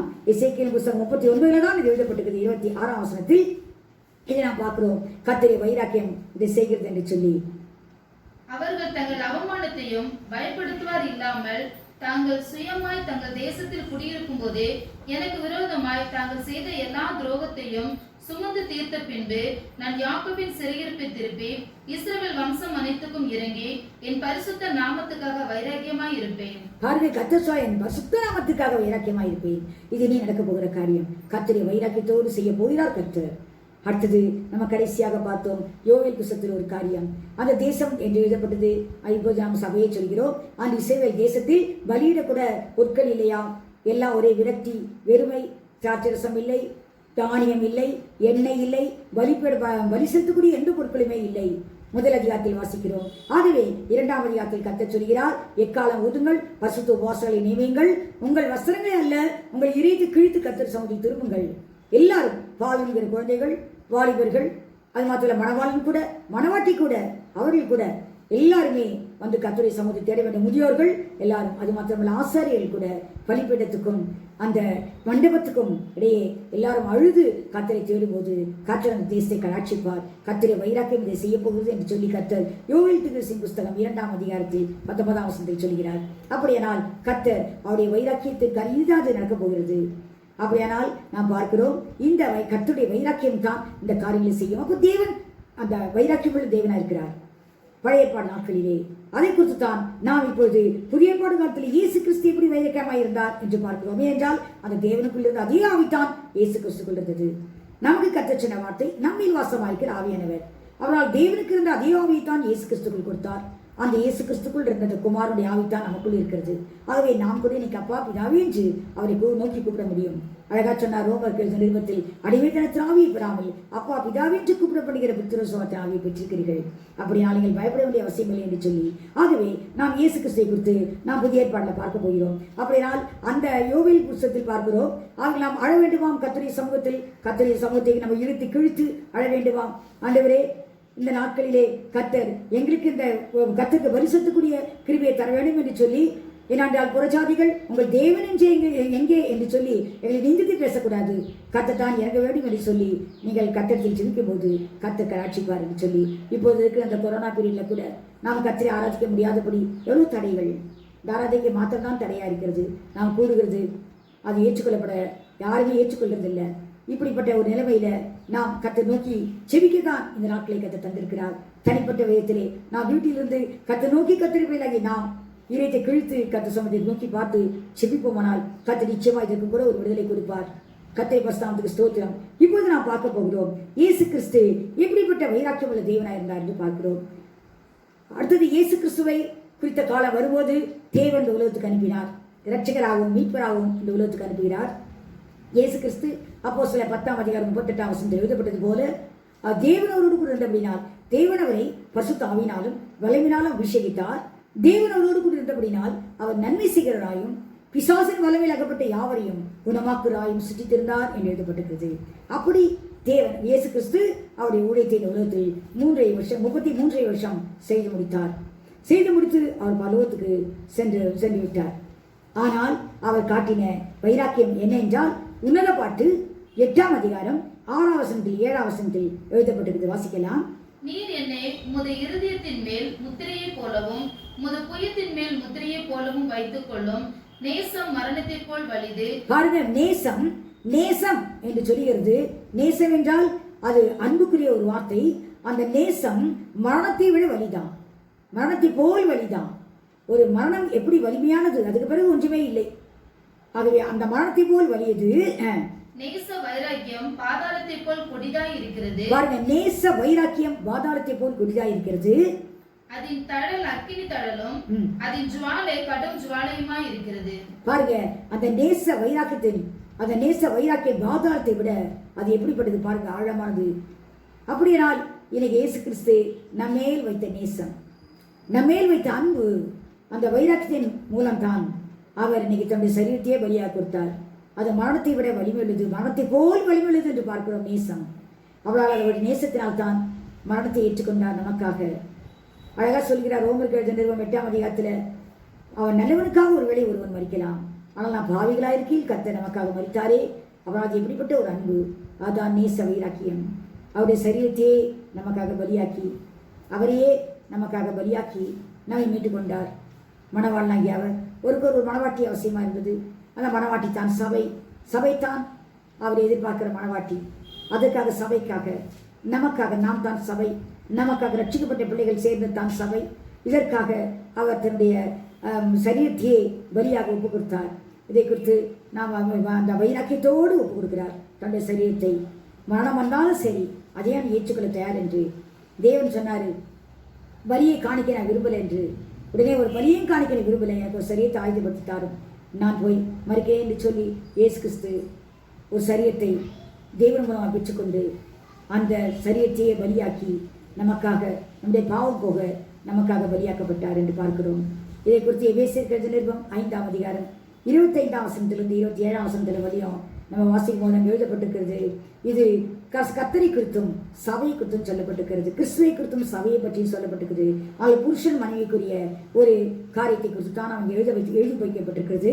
ஆனால் அங்கே நம்ம பார்க்கிறோம் இது எப்படி இருக்கிறது என்றால், ஒரு கிறிஸ்துவை பற்றியும் சபையை பற்றி நான் பேசுகிறேன், இது ஒரு ரகசியம் என்று சொல்லி பவுல் சொல்கிறார். வாசிக்கலாம். எபேசியர் 5ஆம் அதிகாரம் 25 27. புருஷர்களே, உங்கள் மனைவிகளில் அன்பு கூறுங்கள், அப்படியே கிறிஸ்துவும் சபையில் அன்பு கூர்ந்து தாம் அதை திருவசனத்தை கொண்டு தண்ணீர் முழுகினால் சுத்திகரித்து. பாருங்க, தண்ணீர் முழுக்கு என்று சொல்வது ஞானஸ்நானம். தண்ணீர் வைக்கால் சுத்திகரித்து பரிசுத்தமாக்குகிறதற்கும் கரைதிரை முதலானவைகள் ஒன்றும் இல்லாமல் பரிசுத்தமும் பிழையற்றதுமான மகிமையுள்ள சபையாக அதை தமக்கு முன் நிறுத்திக் கொள்வதற்கும் தம்மை தாமே அதற்காக ஒப்பு கொடுத்தார். அப்படியால் கர்த்தர் எதற்காக ஒப்பு கொடுக்கிறார்? தம்முடைய சரீரத்தை என்று சொன்னால் மனவாட்டிக்காகத்தான். திருவசத்தை கொண்டு தண்ணீர் வைக்கினால் சுத்திகரித்து பரிசுத்தமாக்கி கரைதிரை ஒன்றுமில்லாமல் அதை கழுவி சுத்தமாக்கி குற்றமற்ற ஒரு சபையை தன் முன்பாக நிறுத்த வேண்டுமாம். அவர் பார்த்து மகிழ வேண்டும். இதற்காகத்தான் அவர் தம்மை தாமே ஒப்பு கொடுத்தார் என்று சொல்லி வேதாக்கியம் சொல்கிறது. ஆகவே இயேசு கிறிஸ்து தம்மை ஒப்பு கொடுத்தது நோக்கம் இதுதான். அது மாத்திரமல்ல, ரட்சிக்கப்பட்ட பின்பு நாம் அவருடைய எலும்புக்கும் மாம்சத்துக்கும் உரியவர்களாக இருக்கிறோம் என்று 30 வசனத்தில் எழுதப்பட்டிருக்கிறது. அதனால் அவருடைய எலும்புக்கும் மாம்சத்துக்கும் உரியவர்கள் என்று சொல்வது ஒரு சரீரத்திலே இணைக்கப்பட்டு விட்டோம். அவருடைய எலும்பு மாம்சம் எல்லாவற்றிலும் உட்பட்டிருக்கிறோம் என்று சொல்வது ஒரு சரீரமாகவே இருக்கிறோம். ஆகவே இதற்கு அவர் தலையாக இருக்கிறார். நான் கிறிஸ்துவை பற்றி சபையை குற்றம் சொல்கிறேன். இதனால் தான் மனைவி தன் பெற்றோரை விட்டுவிட்டு தன் புருஷனோடு சிந்திருக்க வேண்டும் என்று சொன்னது போல மனவாட்டியாகிய சபை கர்த்தரோடு சிந்திருக்க வேண்டிய அவசியம். இதற்குத்தான் எடுத்துக்காட்டாய் ரூத் நகோமியை பற்றி கொண்டாள். ரூத் ஒரு மோவாபிய ஸ்திரீ, அந்நிய ஸ்திரீ. ஆனாலும் அவள் சொல்கிறாள், உன் ஜனம் என் ஜனம், உன் தேவன் என் தேவன், மனம் ஒன்றுதான் பிரிக்க வேண்டும் என்று சொல்லி நகோமி இறுக்கமாய் பற்றி கொண்டாள். நகோமி என்றால் சபையை குறிக்கிறது. ஆகவே அவள் சொல்கிறாள், உன் ஜனங்கள் என் ஜனங்கள், உன் தேவன் என் தேவன் என்று சொல்லி. அதனால் அவளை உறுதியாக பற்றி கொண்டபடினால் தான் போவாசுக்கு ஒரு நல்ல மனவாட்டியானால். நாம் இன்னைக்கு கர்த்தருக்கு ஒரு மனவாட்டியாக இருக்க வேண்டுமானால் நாம் சபையோட உபதேசம் சட்டத்திட்டங்கள் எல்லாவற்றுக்கும் கீழ்ப்படிந்ததை பற்றிக்கொள்ள வேண்டியது மிகவும் அவசியமான காரியமாக இருக்கிறது. ஆகவே தான் நாம் இங்கு ரட்சிக்கப்பட்ட உடனேயே இயேசு கிறிஸ்து சொல்கிறார், யோவான் சுவிசேஷம் 3 அதிகாரம் 6 வசனத்தில், மாம்சத்தில் பிறக்கிறது மாம்சமாயிருக்கும், ஆவியில் பிறக்கிறது ஆவியாயிருக்கும் என்று சொன்னார். ஆகவே நாம் இங்கு ஞானசானம் பெறும்போது கிறிஸ்துவை நாம் ஞானசானத்தின் மூலமாக தான் கற்றுக்கொள்கிறோம். கலாத்தியர் 3 அதிகாரம் 27 வசனத்தில் எழுதப்பட்டிருக்கிறது, ஞானசானத்தின் மூலமாய் நாம் கிறிஸ்துவை தரித்துக்கொள்ளும் போது கர்த்தர் பரிசுத்தாவினால் நம்மை நிரப்புகிறார். நாம் அந்த பரிசுத்தாவியை அவித்து போடாதபடி அடிக்கடி அதை புதுப்பித்துக் கொண்டு அந்த பரிசுத்தாவில் அனல் கொண்டு, ஆகவே நம்ம பரிசுத்தாவில நிறைந்து காணப்பட வேண்டியது ரொம்ப அவசியமான காரியம். அப்பொழுதுதான் நம்ம கர்த்தரோடு கூட ஐக்கியமாக இருக்க முடியும், தேவனோடு ஐக்கியமாக இருக்க முடியும். ஏனென்றால் இயேசு கிறிஸ்து அந்த சமாரிய ஸ்திரியை பார்த்து சொல்கிறார், தேவன் ஆவியாக இருக்கிறார், அவரை தொழுது கொள்வதோடு ஆவியாய் உண்மையோடும் தொழுது கொள்ள வேண்டும். ஆகவே தான் நம்முடைய தேவன் ஆவியா இருக்கிறபடினால் நாம் பரிசுத்த ஆவியில் தான் நம்ம அவரோடு உறவாட முடியும், அவரோடு ஐக்கியப்பட்டிருக்க முடியும், அவருக்கு பிரியமா இருக்க முடியும். நாம் மாம்சம் இருக்கும் போது அவருக்கு பிரியமா இருக்க முடியாது. ஆகவே தான் கர்த்தர் இந்த பரிசுத்த ஆவியை நமக்கு கொடுத்து அவர் வைராக்கிய வாஞ்சியாக இருக்கிறது போல நாமும் அவருக்காக வைராக்கிய வாஞ்சியாக இருக்க வேண்டும். அதான் அவருடைய வாஞ்சை. நாம் வைராக்கியமா இருக்க வேண்டும் என்பதுதான் அவருடைய வாஞ்சை. ஆகவே தான் இந்த பரிசுத்த ஆவியை கொடுத்து கத்திருந்து பார்த்து கொண்டிருக்கிறார், நமக்கு போதிக்கிறார். அப்புறம் இங்கே பார்த்தோம், இயேசு கிறிஸ்து வைராக்கியமாய் சபைக்காக தம்மை தாமே ஒப்பு கொடுத்தார் என்று பார்த்தோம். அடுத்தது பார்க்கும்போது இங்கே பவுலோபோஸ்தலன் உயரத்தில் பார்க்கும்போது இஸ்ரேல் மக்களை பார்க்கிறோம். இஸ்ரேல் மக்களை குறித்து பவுலோபோஸ்தலன் சொல்கிறார். ரோமருக்கு எழுதின நிருபம் 12 அதிகாரம் 2 வசனம் 3 வசனத்தை வாசிக்கலாம். 2:3. நீங்கள் இந்த பிரபஞ்சத்திற்கு ஒத்த வேஷம் தெரியாமல் தேவனுடைய நன்மையும் பிரியமும் பரிபூர்ணமும். ரோமருக்கு எழுதின நிருபம் 10 அதிகாரம் 2:3. தேவனை பற்றி அவர்களுக்கு வைராக்கியம் உண்டென்று அவர்களை குறித்து சாட்சி சொல்லுகிறேன். பாருங்க, தேவனை குறித்து யூதர்களுக்கு ஒரு வைராக்கியம் உண்டு, இஸ்ரேல் மக்களுக்கு ஒரு வைராக்கியம் உண்டு. ஆனால் அது அறிவிக்கேற்ற வைராக்கியம் இல்ல என்று சொல்கிறார் பவுல். அடுத்த 3வது வசனம் வாசிக்கலாம். எப்படி என்றால், அவர்கள் தேவ நீதியை அறியாமல் தங்கள் சுயநீதியை நிலைநிறுத்த தேடுகிறபடியால் தேவ நீதிக்கு கீழ்ப்படியாதிருக்கிறார்கள். அப்படியானால் அவர்கள் சுயநீதியை உடையவர்களாய் இருக்கிறார்கள். உதாரணமாக சொல்ல போனால், அன்று நியாயப்பிரமாணத்தில் ஓய்வு நாளை ஆசரிக்க வேண்டும் என்று சொன்னார் கர்த்தர். அப்படியால் ஓய்வு நாளை ஆசரிக்க வேண்டும் என்றால் ஒரு வேலையை அங்கு செய்யக்கூடாது, கர்த்தருக்குள் அதை பரிசுத்தமாய் ஆசரிக்க வேண்டும் என்று சொன்னார். அதனால் இவர்கள் என்ன செய்கிறார்கள், அந்த நாளில் நன்மை கூட செய்யக்கூடாது என்று அவர்கள் நினைக்கிறார்கள். பேசாமல் இருக்கணும், நன்மை கூட செய்யக்கூடாது, நம்ம அமைதியாக இருக்க வேண்டும் என்பதுதான். என்றால் இயேசு கிறிஸ்து உலகத்தில் இருந்தபோது அந்த மார்க்கு சுவிசேஷம் 3 அதிகாரம் முதல் 5 வசனத்தில் பார்க்கும்போது ஜெபாலயத்துக்கு போகிறார் இயேசு கிறிஸ்து. அங்கு சூமின கையோடு ஒரு மனுஷன் இருக்கிறான். உடனே அவனை குணமாக்க முடியாது, கர்த்தர் அவனை பார்த்தவனை கையை நீட்டி என்று சொன்னார். உடனே மற்றவருக்கெல்லாம் கோபம் வருகிறது. இது ஓய்வு நாள் ஆச்சே, இந்த நாளில் எப்படி சுகமாக்கலாம்? அப்போதுதான் கர்த்தர் சொல்கிறார், நன்மை செய்வதோ தீமை செய்வதோ எது நியாயம்? ஓய்வு நாட்களில் நன்மை செய்ய வேண்டும். நான் ஓய்வு நாளை ஆசரிக்க வேண்டும் என்றால் பரிசுத்தமாய் ஆசரிப்பாயாக என்று சொல்லி எழுதப்பட்டிருக்கிறது.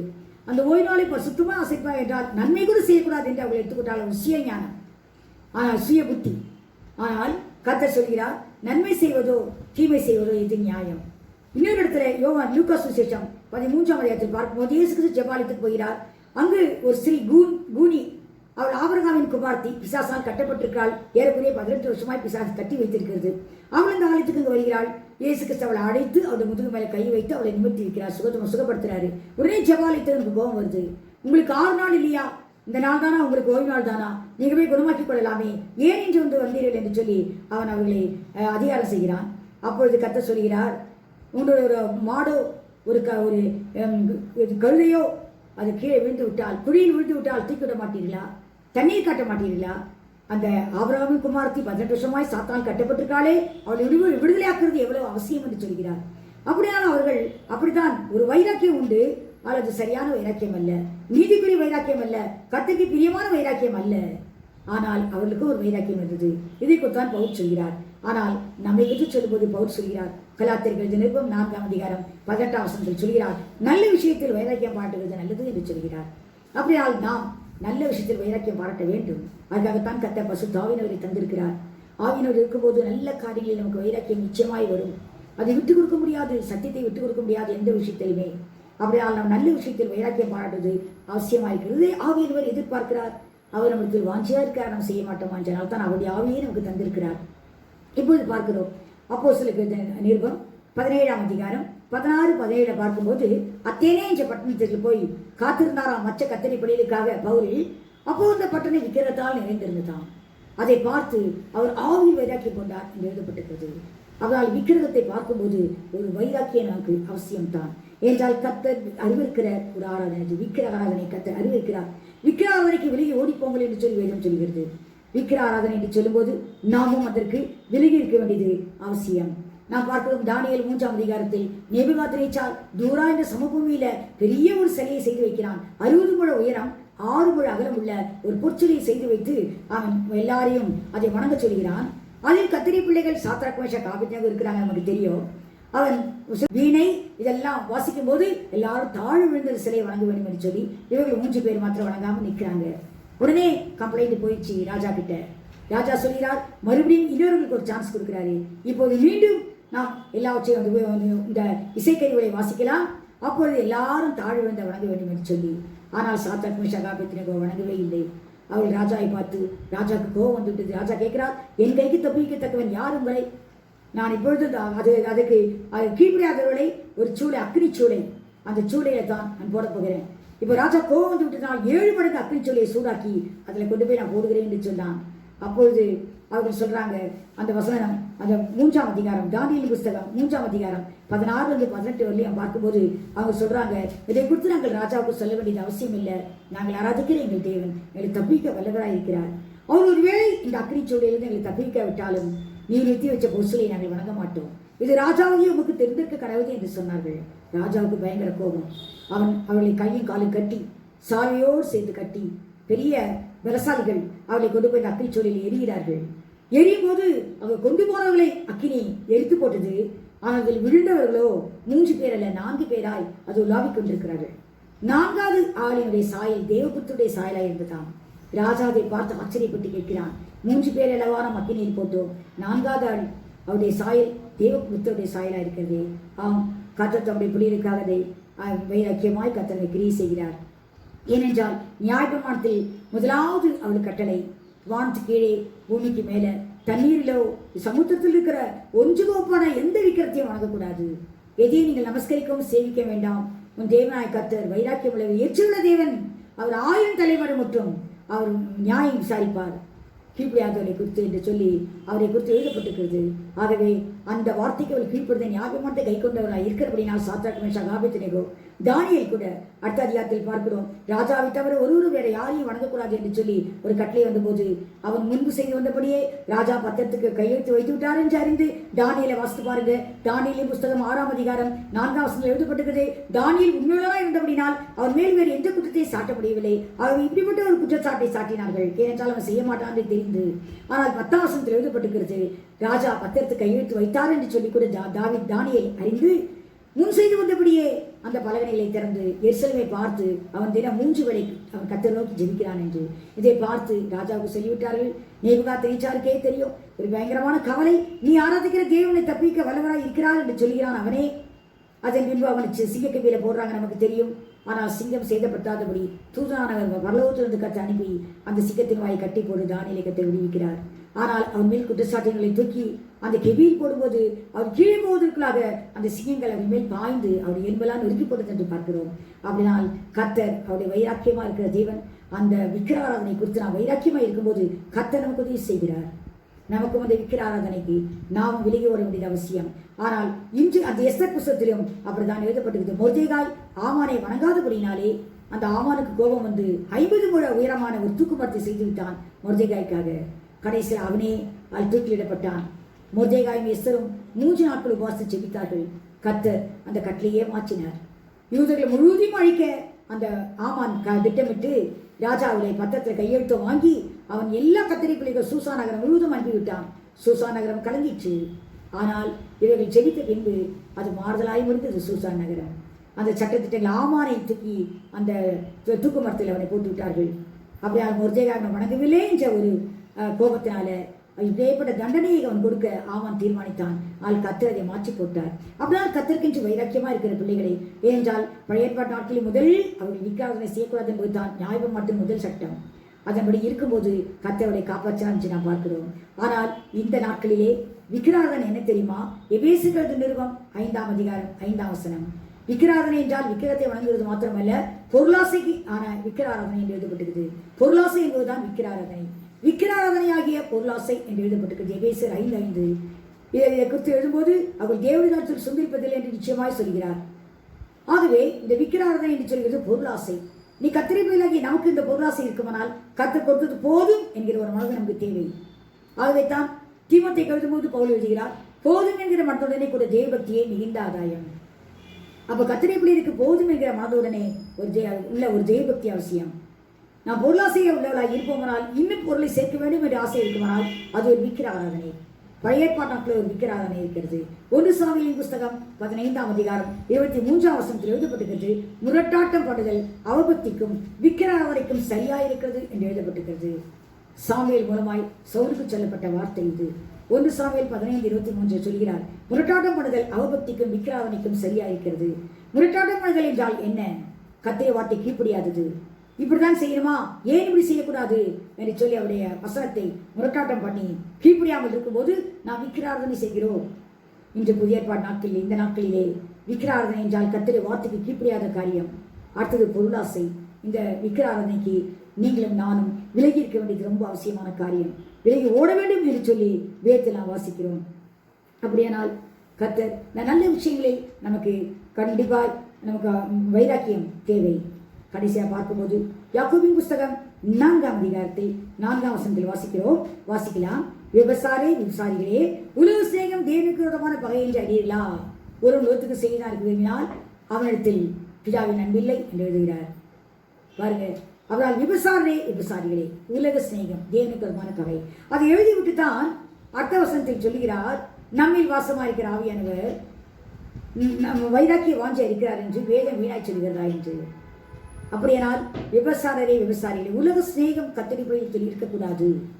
நம்மள வைராக்கிய நம்முடைய ஆவியானவர் வைராக்கிய வாஞ்சா இருக்கிறார். நாம் கத்தரி சிநேகிக்க வேண்டும், கத்தரி மட்டும்தான் சிநேகிக்க வேண்டும். இதை குறித்து வாசிக்கலாம். லூக்கா எழுதின சுவிசேஷம் 16ஆம் அதிகாரம் 13ஆம் வசனத்தில் இயேசு கிறிஸ்து சொல்லும்போது சொல்கிறார், 2 எஜமானுக்கு உதவி செய்ய ஒருவராலும் கூடாது. ஒருவனை பகைப்பான், மற்றவனை சிநேகிப்பான். ஆகவே 2 எஜமானுக்கு ஊழியம் செய்ய முடியாது. ஒன்று தேவனுக்கும் உலக பொருளுக்கும் ஊழியம் செய்ய உங்களால் கூடாது என்று கர்த்தர் சொல்கிறார். அப்படியானால் நாம் கர்த்தருக்கு ஊழியம் செய்ய வேண்டும். கர்த்தருடைய பிள்ளைகளாய் இருப்போமானால் உலகத்துக்கு நாம் செய்ய கொடுக்க முடியாது, உலகத்தையும் நேசிக்கிறவளாய் நாம் இருக்க முடியாது என்று பார்க்கிறோம். வாசிக்கலாம். 1 யோவான் 2ஆம் அதிகாரம் 15-17 வரை வாசிக்கலாம். உலகத்தில் உள்ளவைகளிலும் அன்பு கூறாதிருங்கள். ஒருவன் உலகத்தில் அன்பு கூர்ந்தால் அவனிடத்தில் பிதாவின் அன்பில்லை. பார்க்கிறோம், உலகத்தில் அன்பு கூறுவதால் பிதாவின் அன்பில்லை. ஏனென்றால் கண்களின் இச்சை, ஜீவனத்தின் பெருமை, மாம்சத்தின் இச்சை, இம்மூன்றும் உலகத்துக்குரியவைகள் என்று எழுதப்பட்டிருக்கிறது. கண்களின் இச்சை இயேசு கிறிஸ்து வந்த சோதனை. முதலாவது கண்களின் இச்சை, ஜீவனத்தின் பெருமை, மாம்சத்தின் இச்சை, இது மூன்றும் இயேசு கிறிஸ்து ஜெயித்தார். அவர் ஆவியானவரால் வனாந்தரத்துக்கு கொண்டு போகப்பட்டார். அங்கு இப்படிப்பட்ட சோதனைக்குள் அவர் சென்று கொண்டு போகப்பட்டார். கொண்டு போகும்போது முதலாவது மாம்சத்தின் இச்சை, பசி உண்டாயிற்று. இந்த கல்லெல்லாம் அப்பமாக்கி சாப்பிடு என்று சொல்லி சாத்தான் ஒரு ஆலோசனை கொடுக்கிறான். ஆனால் கர்த்தர் மனுஷன் அப்பத்தாலே மாத்திரமல்ல தேவனோடு வாழ்ந்து பிடிக்கிற ஒரு வார்த்தையை பிழைப்பான் என்று சொல்லிவிட்டார். இரண்டாவது, அவரை உயிரை கொண்டு போய் வைத்து மேலிருந்து குதிக்க சொன்னான். தூதர்களை தாங்குவார்கள் என்று வேத்தில் எழுதப்பட்டிருக்க நீ குதி என்று சொல்லி கர்த்தர் அது ஜீவனத்தின் பெருமை, நீ தேவகுமாரானால் நீ குதி என்று சொல்கிறார். ஒருவேளை அவர் விழித்திருந்தால் பிசாசுக்கு கீழ்ப்படுத்திருப்பார். அது மாத்திர தேவகுமாரன். ஆனாலும் அவர் அந்த ஜீவனத்தின் பெருமையும் அவர் ஏற்றுக்கொள்ளவில்லை. வசனத்தின் மூலமாய் அதையும் ஜெயித்தார். ஆவியின் ஜீவன வார்த்தையினாலே இயேசு கிறிஸ்து 3 சோதனைகளையும் ஜெயித்தார். 3வது கண்களின் இச்சை மலையின் மேல் கொண்டு போய் நிறுத்தி இதையெல்லாம் காட்டி ஒரே நிமிஷத்தில் காட்டி என்னை வணங்கினால் இதெல்லாம் உனக்கு தருகிறேன் என்று சொன்னான். கர்த்தர் அப்பாலே போ சாத்தானே என்று சொல்லி 3வது வார்த்தையினால் ஜெயித்தார். இன்று நாம் உலகத்தை ஜெயிக்கலாக இருக்க வேண்டும். உலகத்தை ஜெயிக்கலாக இருப்போமானால் நாம் கர்த்தருடைய பிள்ளைகளே அல்ல. அப்ப பாருங்க, கர்த்தர் சொல்கிறார். கலாத்தியர் நிருபம் 5ஆம் அதிகாரம் 17-16 வாசிப்போம். மாமிசம் ஆவிக்கு விரோதமாகவும் ஆவி மாம்சத்துக்கு விரோதமாகவும் இச்சிக்கிறது. ஏனென்றால் நமக்குள் 2 போராட்டம் இருக்கிறது. ஒன்று ஆவியும் மாம்சமும்.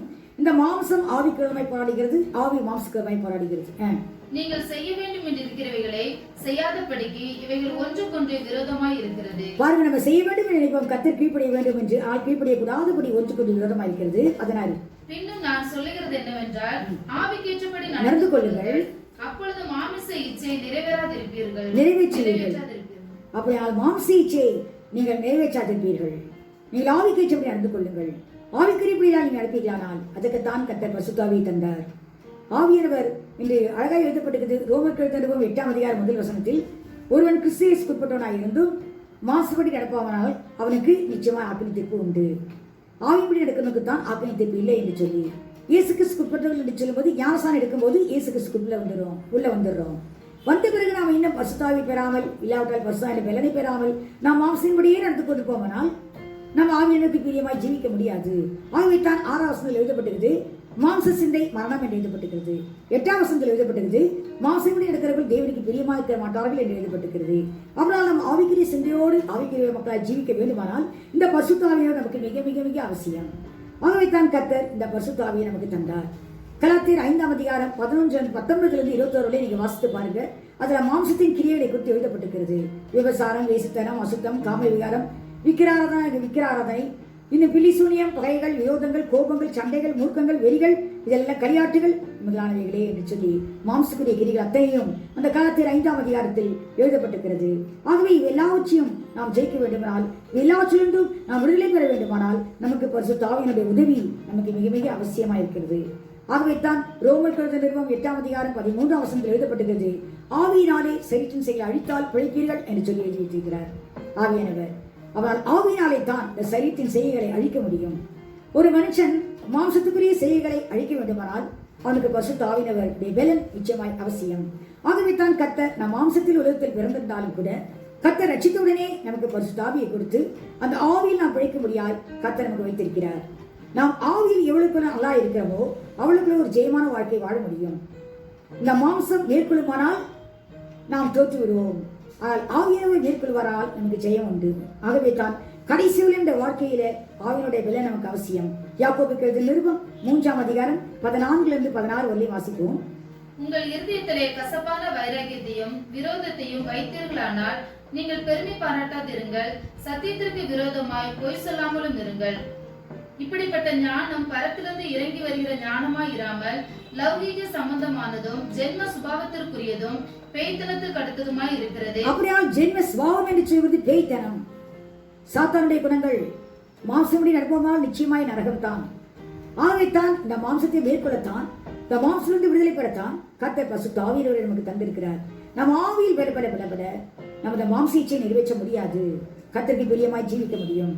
பார்க்கும்போது பவுல் அப்போஸ்தலன் ஒரு ஆபத்தில் சிக்கிக்கொண்டார். அப்போஸ்தலர் 27ஆம் அதிகாரத்தில் 28ஆம் அதிகாரத்தில் தப்பி வந்த பின்பு அவர்கள் மிகவும் குளிராக இருந்தபடியாலே மெலித்தா என்ற ஒரு தீவு, அங்கு அக்கினியை மூட்டி அவர்கள் குளிர்காய வைத்தார்களாம். அவர்கள் உடம்பை சூடாக்கினார்களாம். அந்த நேரத்தில் பவுல் சில விறகுகளை பொறுக்கி அந்த நெருப்புல போடும்போது ஒரு விரியன் பாம்பு அவன் கையை கவி கொண்டதான். உடனே அவர்கள் சொன்னார்களாம், இவன் சமுத்திரத்துக்கு தப்பி வந்து கூட இவன் படி இவனை விடவில்லை என்று சொன்னார்களாம். ஆனால் கொஞ்ச நேரத்தில் பார்க்கும்போது அவன் இந்த தீயில் அந்த சர்ப்பத்தை உதறிவிட்டு ஒருத்தையும் காணவில்லையாம்.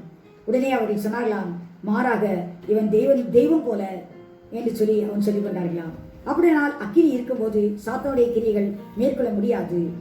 அக்கினி இல்லாத பட்சத்தில் ஆகவே தான் பரிசுத்த ஆவியில அனலாயிருங்கள், பரிசுத்த ஆவியை அவித்து போடாதீர்கள் என்றெல்லாம் நிருபத்தில் எழுதப்பட்டிருக்கிறதை பார்க்கிறோம். அப்படினால் நம்ம பரிசுத்த ஆவியில நிறைந்திருக்கும் போது இந்த மாம்சத்தின் குணங்கள் நிச்சயமாய் நம்மை மேற்கொள்ளவே முடியாது. ஆகவே தான் எபேசியர் 4:17-20 வாசிக்கலாம் வேகமாய். ஆதலால் கர்த்தருக்குள் நான் உங்களுக்கு சாட்சியாக சொல்லி எச்சரிக்கிறது என்னவெனில், மற்ற புறஜாதிகள் தங்கள் வீணான சிந்தையில நடக்கிறது போல. பாருங்க, மற்ற புறஜாதிகள் எப்படி நடக்கிறாங்க? வீணான சிந்தையில். பரிசுத்த ஆவி இல்ல, அதனால பரிசுத்த சிந்தை இல்ல, வீணான சிந்தையில் நடக்கிறது போல நீங்கள் இனி நடவாமல் இருங்கள். அவர்கள் புத்தியில் அந்தகாரப்பட்டு. பாருங்க, அவங்க புத்தியில் அந்தகாரம் என்றால் பரிசுத்த ஆவியினர் தெளிந்த புத்தி உள்ளவர். ஆகவே அவர்கள் புத்தியில் அந்தகாரம் என்றது புத்தியில் இருட்டு. ஆகவே அவளுக்கு நிலையான ஒரு காரியம் இல்ல, அதான் அந்தகாரப்பட்டு தங்கள் இருதய கடினத்தினால் தங்களில் இருக்கும் அறியாமையினாலே தேவனுடைய ஜீவனுக்கு அந்நியராய் இருந்து. இருதயம் கடினம், ஆகவே அறியாமை வர கர்த்தரை குறித்து அறியவில்லை. ஆகவே அவர்கள் தங்களுடைய இஷ்டப்படி அவர்கள் நடந்து கொண்டிருக்கிறார்கள். உணர்வில்லாதவர்களாய் சகலவித அசுத்தங்களையும் ஆவலோட நடப்பிக்கும்படி தங்களை காம விகாரத்திற்கு ஒப்பு கொடுத்திருக்கிறார்கள். அப்படியே பசுவாய் பெற்றோருக்கு கர்த்தர் உணவை கொடுக்கிறார். இது பாவம், இது செய்யக்கூடாது என்ற உணர்வை கொடுக்கிறார். ஆனால் அவருக்கு உணர்வில்லை. ஆகவே அவர்கள் துணிகரமாய் சகல அசுத்தங்களையும் ஆவலோடு செய்கிறார்களாம். இதற்கு பேர் தான் காம விகாரமான பாவம். ஆனால் நீங்கள் விதமாய் கிறிஸ்துவை கற்றுக்கொள்ளவில்லை என்று சொல்லி பவுல் அப்போஸ்தலன் எழுதுகிறார் எபேசு சபைக்கு. கர்த்தருடைய பரிசுத்தத்துக்கு ஸ்தோத்திரம். அப்படியால் பரிசுத்த ஆவியோடு இருப்பாரானால் ஆவியில் நாம் வைராக்கியமாய் இருக்க வேண்டியது மிகவும் அவசியம். மாம்சத்தை மேற்கொள்ள வேண்டும், உலகத்தை மேற்கொள்ள வேண்டும். கர்த்தருக்கு மாத்திரமே பிரியமாய் அவரே சார்ந்து நாம் ஜீவிக்க வேண்டியது அவசியமா இருக்கிறது. அப்போது மாத்திரம்தான் கர்த்தரை நாம் பிரியப்படுத்துவதாய் இருக்க முடியும். அதற்காகத்தான் கர்த்தர் பரிசுத்த ஆவியை தந்தார். பாருங்க, கலாத்தியர் 3:1 சொல்கிறார், புத்தியில்லாத கலாத்தியரே என்று சொல்கிறார். ஏனென்றால் கலாத்திய சபை ஆவிக்குரிய சபையாய் இருந்தது. ஆனால் உபதேசத்தை விட்டு விலகி போய் மீண்டும் நியாயப்பிரமாணத்துக்கு அடிமைப்பட்டபடியினால் அவர்கள் புத்தியில்லாதவர்கள் ஆகிவிட்டார்கள். ஆகவே தான் 3 சொல்வாரு பவுல் அப்போஸ்தலன், ஆவியில் தொடங்கின நீங்கள் மாம்சத்தில் முடிவு போற போகிறீர்களா? நீங்கள் இவ்வளவு புத்தியினரா என்று சொல்வார். அப்படியானால் ஆவியில் நம்ம தொடங்கிவிட்டு நம்முடைய வாழ்க்கையை நாம் மாம்சத்தில் முடிவு பெறக்கூடாது. ஆனால் கர்த்தர் எப்பொழுது பரிசுத்த ஆவியை தந்தாரோ அதிலிருந்து ஆவியினவரை நாம் பிரியப்படுத்தி அவருக்கு பிரியமாய் ஜீவித்து அவரை துக்கப்படுத்தாதபடி அவர் ஆவியில் அனலாய் இருந்து மாம்சத்தை மேற்கொண்டு உலகத்தை மேற்கொண்டு கர்த்தருக்கு பிரியமாய் ஜீவிப்போமானால் அதில் வைராக்கியமாய் இருந்து நாம் எதெல்லாம் விட வேண்டுமோ அதெல்லாம் விடத்தான், ஒரு பரிசுத்தமான ஜீவியம் செய்யத்தான். என்றால் அசட்டை செய்கிறவன் அவர் தனக்கு கொடுத்த பரிசுத்தாவே தேவனை அசட்டை செய்கிறான் என்று சொல்லி தெசலோனிக்கே சபை எழுதுகிறார். ஆகவே அந்த தேவனை அசட்டை பண்ணாதபடி அந்த பரிசுத்தாவை கனப்படுத்தி அவர்களால் நாம் ஜீவிப்போமானால் நிச்சயமாய் கர்த்தர் நம்மை மகிமைப்படுவார். 2 கொரிந்தியர் 11:2 3 பவுல் சொல்கிறார், வாசிக்கலாம். நான் உங்களை கற்புள்ள கன்னிகையாக கிறிஸ்து என்னும் ஒரே புருஷனுக்கு ஒப்புக் கொடுக்க நியமித்தபடியா. பாருங்க, பவுல் அப்போஸ்தலன் ஒரு வைராக்கியம். சபையை புருஷன் அவர்தான், இயேசு கிறிஸ்து அவருக்கு தான் கற்புள்ள கன்னிகையாக ஒப்பு கொடுக்க வேண்டுமா? ஒரு புருஷன் ஒரு மனைவியை விவாகம் பண்ணுவதற்கு முன்பாக அது புருஷன் மனைவி என்று சொல்ல மாட்டார்கள். ஆனால் ஒரு மனுஷன் அந்த பெண்ணை விவாகம் பண்ண பிறகுதான் அவன் மனைவி ஆகிறாள். மனைவியானவுடனே அவன் எவ்வளவு வைராக்கியமா இருக்கான் அந்த புருஷன். அவள் தன்னைத்தான் நேசிக்க வேண்டும், தனக்குத்தான் வேலை செய்ய வேண்டும், தனக்குத்தான் அடிமையா இருக்க வேண்டும், தான் அவளிடத்தில் அன்பு கூற வேண்டும் என்று சொல்லி எவ்வளவு வைராக்கியமா இருக்கிறான். மற்றவர்களோடு அவள் கொஞ்சம் கலந்தால் ஒரு கெட்ட பெயர் தான். அவள் எவ்வளவு வைராக்கியமா இருக்கிறான். அவள் ஆவியானவர்களும் வைராக்கியமாய் இருப்பார். நமக்கு பரிசுத்த ஆவியை கொடுத்தவர் அவருக்கு மாத்திரம் பிரியமாய் ஜீவித்து அவருடைய ராஜ்யத்தில் சேரத்தான் கர்த்தரை உண்டாக்கும் போதே அவருடைய சாயலாய் ரூபமாய் உண்டாக்கி வைத்திருக்கிறார். ஆகவே மற்றதெல்லாம் எப்படியோ உண்டாக்கினாலும் நம்மை ஒரு ரூபாய் சாயலாய் உண்டாக்குற நோக்கம் நாம் அவரோடு கடைசி நாட்களை செலவழிக்க வேண்டும். அவர் உலகத்தில் இருக்க நாட்கள் நம்மோடு இருப்பார். நம்முடைய நாட்கள் முடித்த பின்பு நம்முடைய அசைவில்லாத ராஜ்யத்தில் போய் அவரோடு கூட என்றென்றைக்கும் கத்தோடு இருப்போம் என்று 1 தெசலோனிக்கேயர் 4:16 எழுதப்பட்டது போல நாம் கத்தோடு இருக்க முடியாதான் கர்த்தர் அந்த பரிசுத்த ஆவியை நமக்கு தந்திருக்கிறார். ஆகவே நம்ம ஆவியை பெற்றுக்கொண்டு ஆவியில்லாய் ஜீவித்து கர்த்தருக்கு வைராக்கியம் பாராட்டி உபதேசத்தை கொடுத்த வைராக்கியம் நமக்கு அவசியம். சத்தியத்தை கொடுத்த வைராக்கியம் வேண்டும், சபையை கொடுத்த வைராக்கியம் வேண்டும். இந்த காலையெல்லாம் நாம் வைராக்கியமாய் இருந்து கர்த்தரை கிருபையை நாம் வச்சுக்கொள்வோம். கடைசியாக எபேசியர் எழுதின நிருபம் 5:2 வாசித்து முடிக்கலாம். ஆதலால் நீங்கள் பிரியமான பிள்ளைகளைப் போல. ஏனென்றால் தேவன் வைராக்கியமாயிருந்தார். இயேசு கிறிஸ்து நம்மிடத்தில் வைராக்கியமாக நேச வைராக்கியத்தின் மூலமாய் மனவாட்டியை சமாளித்துக் கொண்டார். இப்போது நமக்கு சொல்கிறார், வாசிக்கலாம்.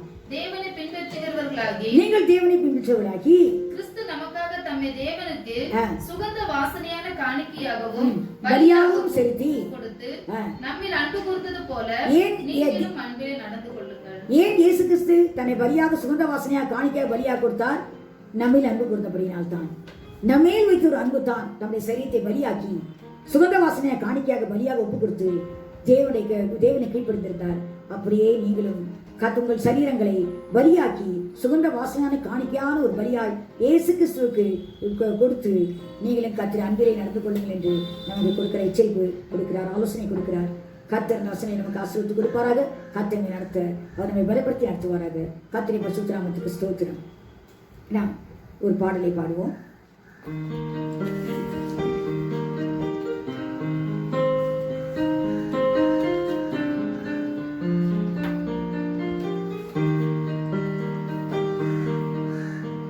காணாமல் இயங்கிடும் கல்வாரி ஒன்றுண்டே, கவலை கண்ணீரை துடைக்கும் என்றென்றும். காணாமல் இயங்கிடும் கல்வாரி ஒன்றுண்டே, கவலை கண்ணீரை துடைக்கும் என்றென்றும். கவலை கண்ணீரை துடைக்கும் என்றென்றும். தண்ணீர் ஓடையில் ஜீவன் பேர மான்கள் போல், ஜீவன் தண்ணீர் ஓடையில் ஜீவன் பேர மான்கள் போல், நாடி ஓடி வருவாயே நாதன் இயேசு அழைக்கிறார்.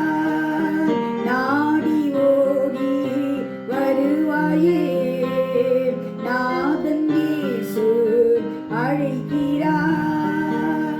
காணாமல் இயங்கிடும் கல்வாரி ஒன்றுண்டே, கவலை கண்ணீரை துடைக்கும் என்றென்றும்.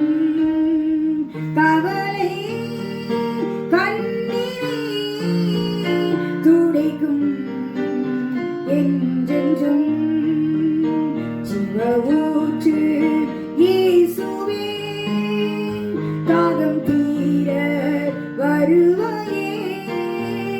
ஜீவ ஊற்று இயேசுவே, தாகம் தீர வருவாயே. இதயம் திறந்து ஏற்றுக்கொள், உனக்கே சமாதானம். இதயம் திறந்து ஏற்றுக்கொள், உனக்கே சமாதானம். காணாமல் இயங்கிடும் கல்வாரி ஒன்றுண்டே, கவலை கண்ணீரை துடைக்கும் என்றென்றும். கவலை கண்ணீரை துடைக்கும் என்றென்றும். ஊரும் கிணறு அவரிடம், மாறும் மனமே அலையாதே. ஊரும் கிணறு அவரிடம், மாறும் மனமே அலையாதே. தேசம் எல்லாம் தேடினாலும் தேவன் இயேசுவே இரட்சகர். தேசம் எல்லாம் தேடினாலும் தேவன் இயேசுவே இரட்சகர்.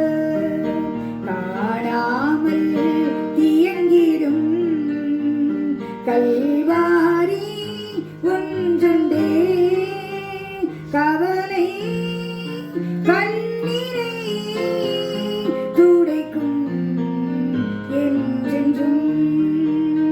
கவலை கண்ணீரை துடைக்கும்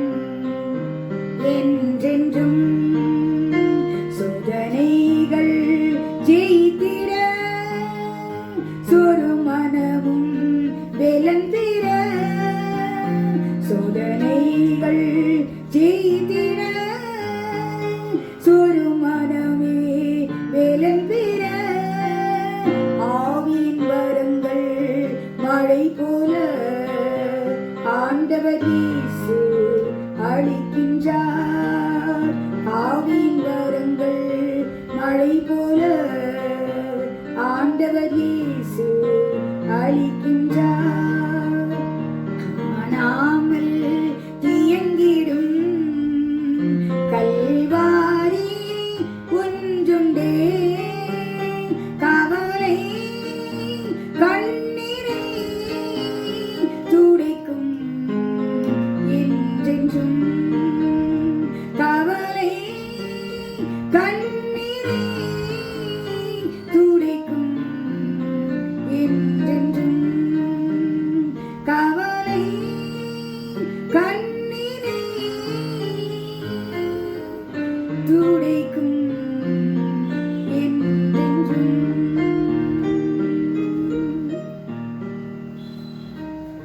ஜெபிக்கலாம். ஸ்தோத்திரம் கர்த்தாவே, உமக்கு ஸ்தோத்திரம் ஸ்தோத்திரம். பரிசுத்த பிதாவே, கர்த்தர் கிருபை தந்தப்பா அந்த ஓய்வு நாளின் காலை வேளைக்காய் கர்த்தர் நன்றியோடு ஸ்தோத்திரிக்கிறப்பா ஸ்தோத்திரம். மீண்டுமாய் இந்த நாளிலும் கூட கர்த்தரோடு பேசின கிருபைக்காய் கர்த்தரை ஸ்தோத்திரிக்கிறப்பா. நமக்குள் வாசமா இருக்கிற ஆவியானவர் நம்மிடத்தில் வைராக்கிய வாஞ்சா இருக்கிறார் என்று வேத வீணாய் சொல்லுகிறது என்று நினைக்கிறீர்களா என்று கர்த்தரோடு கேட்கிறீரப்பா ஸ்தோத்திராஜா.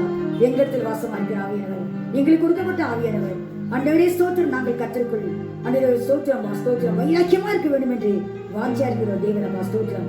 நீர் எங்களுக்கு கொடுத்த அந்த ஆவியானவர் ஆண்டவரே வேற எங்கிருந்து அல்ல கர்த்தாவே, தேவனத்திற்கு அதே ஆவியானவர் ஆண்டவர் இயேசு கிறிஸ்து கொடுக்கப்பட்ட அதே ஆவியானவர் பயமுள்ள ஆவி அல்ல, அது பலமுள்ள ஆவி. ஆகவே அடிமைத்தனத்தின் ஆவி அல்ல, அது சியாதனத்தின் ஆவி கர்த்தாவை ஸ்தோத்திரம். ஆகவே கர்த்தாவை துதிக்கிறாச்சா கர்த்தர் எதிர்பார்க்கிறபடி நாங்கள் ஆவி வைராக்கியம் கொண்டு கர்த்தாவை நமக்கு ஸ்தோத்திரம். இந்த உலகத்தில் எங்களை வைக்க சித்த கொண்ட காலம் வரைந்தார் எங்களுடைய ஜீவை நாட்களெல்லாம் நாங்கள் ஆவிக்கு ஒரு ஜீவித்தை நாங்கள் செய்து முடிக்க, ஆவியினர்களுக்கு ஒரு ஜெயமுள்ள வாழ்க்கையை செய்து முடிக்க கர்த்தர் கிருபை செய்ய நான் ஜெபிக்கிறப்பா ஸ்தோத்திரிக்கிறோம். அதுக்காகத்தான் ஆவியினர்களுக்கு தந்து கொடுக்கப்பட்டிருக்கிறதப்பா. ஆண்டவரே உமக்கு ஸ்தோத்திரம் ஸ்தோத்திரப்பா ஸ்தோத்திரம். நாங்கள் ஆவியினரை பிரியப்படுத்தி உலகத்திற்கு நாட்களில் ஆவியை துக்கப்படுத்தாதபடி அவருக்கு மகிமையாய் ஜீவிக்க இதை கேட்டுக்கொண்டிருக்கிற ஒவ்வொரு கர்த்தரின் பிள்ளைகளையும் கர்த்தர் பலப்படுத்துவதாய் ஜெபிக்கிறப்பா ஸ்தோத்திரம். கேட்டுக்கொண்டிருக்கிற ஒவ்வொரு பிள்ளைகளையும் தேவன் ஆசீர்வதிப்பாராக. ஒருவேளை பசுத்தாவியை பெறாமல் இருந்தால் கர்த்தர் பசுத்தாவை நிரப்பி கர்த்தாவே எனக்கு ஸ்தோத்திரம் ஸ்தோத்திரம். கர்த்தாவை துதிக்க நீ பலப்படுத்துவதாய் ஜெபிக்கிறப்பா ஸ்தோத்திரம். அந்த உன்னத பலத்தினால் நீ நிரப்பி நீ அபிஷேகத்தை பலப்படுத்தி நீ நடத்துவதை அந்த சமூகத்திற்கு கொடுக்கிறோம். தொடர்ந்து மீதமுள்ள நேரத்தை நீ பொறுப்படுத்திக் கொள்வீராக. தேவனா மாத்திரம் மையப்படுத்தும். ஆண்டவரே நன்றியோடு ஸ்தோத்திரம் ஸ்தோத்திரமா ஸ்தோத்திரம். கேட்டுக்கொண்டிருக்கிற வசனத்தை கேட்டு ஒவ்வொரு பிள்ளைகளையும் தேவன் ஆசீர்வதித்து கர்த்தரை வருகைக்கு ஆயத்தமாக்குவீராக. கர்த்தரை கர்த்தர்களை தாழ்த்தி ஒப்புக் கொடுக்கிறோம். கர்த்தருக்கே துதியான மகிமையை செலுத்துகிறோம். கிறிஸ்து இயேசுவின் நாமத்தில் ஜெபிக்கிறேன் ஜீவனுள்ள பிதாவே, ஆமென்.